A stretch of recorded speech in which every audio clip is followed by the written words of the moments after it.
So our little Atwater Kent is moving right along. I'm going to take a break tonight from cabinet restoration and go back to electronics. And you might hear why. We've developed a little bit of a hum. It's acceptable, but it's there.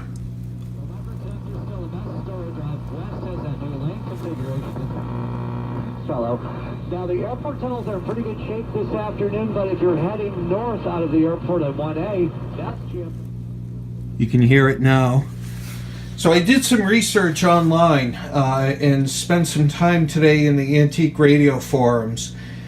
Long story short, what it seems to be is the shunt resistors, which are located at the AF tube, the number 47 that we replaced a few videos ago. So given the fact that those shunts are 86 years old and probably need to be replaced anyways, I stopped off at the electronics store, got a few parts, and we're gonna replace those shunts and see if this hum is still there or if it's gone away. So let's take a look underneath the chassis and we'll point out where those shunts are located and replace them. Okay, gang, this is it. This is what they are calling a shunt. And if I was to guess, I mean this wire here, the shunt is actually this wire and this wire.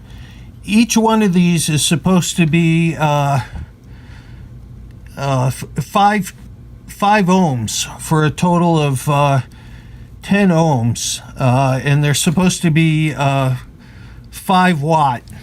Now, one of these connections looks just about open, and that's down here. It's like hanging on by one thread, and the other one looks good, but you know, given the age of these things and what they are, we're just going to replace them. And I'm going to show you how I'm going to do it.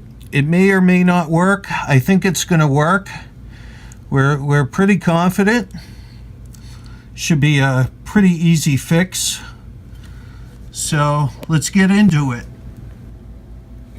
So we stopped off at the electronics store after work, picked up a couple of these 5 ohm 5 watt resistors, nice new pair of clippers to pull out the old shunts, and some nice 25-foot wire. I believe this is 16 gauge. Probably overkill. I've got some heat shrink tubing too, and we're gonna make some shunts. I love the smell of lead solder in the morning. It smells like victory. No, really, I'm not stealing from Apocalypse Now. But our shunt resistors are in. I had a heck of a time with the second one. First one went in with ease. I couldn't believe how easy it was.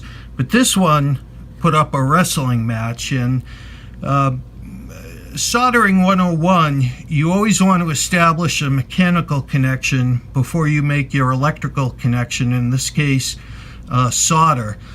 And I had a heck of a time getting a hook around that terminal, but I finally got it. Didn't even have to use the wire. I forgot how close the 47 tube is to the speaker receptacle, the plug in the back. It fits into these terminals here. But we're in. Next, I'm going to get the hair dryer, close up the heat shrink tubing, And I'm probably going to do something that I hate to do, that I always make fun of people doing, but we're going to bring it up slowly on the Variac and see what happens. So stay tuned. So doesn't it always seem to go, if you're doing something sequentially, that the last piece to the puzzle is always the hardest one? So got these two knobs back on, no problem. I had misplaced my small jeweler screwdriver. I'm sure it's going to show up somewhere in the living room where we put the shunts in. But I was able to find a screwdriver small enough, and then I could not get the toe knob back on. So I had to kind of gently move the chassis forward to give the shaft coming out enough space, and then we get it on. So you'll see here we've got our Variac. We're going to bring it up slowly, make sure we have no cracks, pops, snap, crackle, pop. I guess Rice Krispie sounds. So let's give this a shot. Tomorrow night we'll be on the air at 5:45. Then on Saturday, the game everybody's been waiting for. The URI Rams will be in town to take on the Crusaders at the Well, I think we had a success. If you haven't got your tickets yet, get them at Go. We still have a little bit of a hum, but I think that's normal given the age of the circuit and the basic design of it. But our shunts are working. We did it right. Let's tune around here real quick.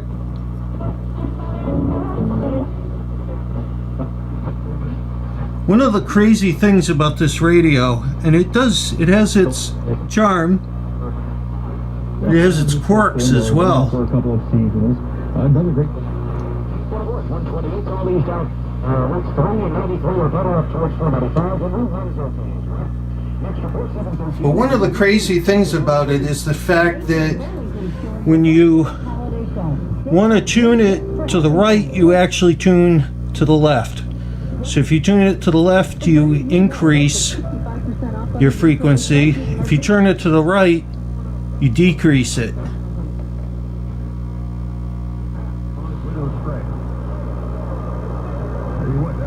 Let me flip the DX switch.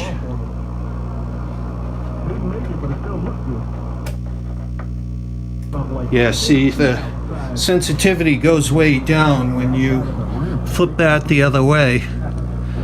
We've just got a short clip lead on here now. Weather has been terrible, so next chance I get, I'm going to put up probably a 75-foot aerial and a proper earth ground. For more information, visit positivecoach.org. But there you have it. News you want to know. Nice, easy, successful repair. I'm sure I'll get a lot of criticism when I put this up online, but it works. Talk to you guys later. Take care for now.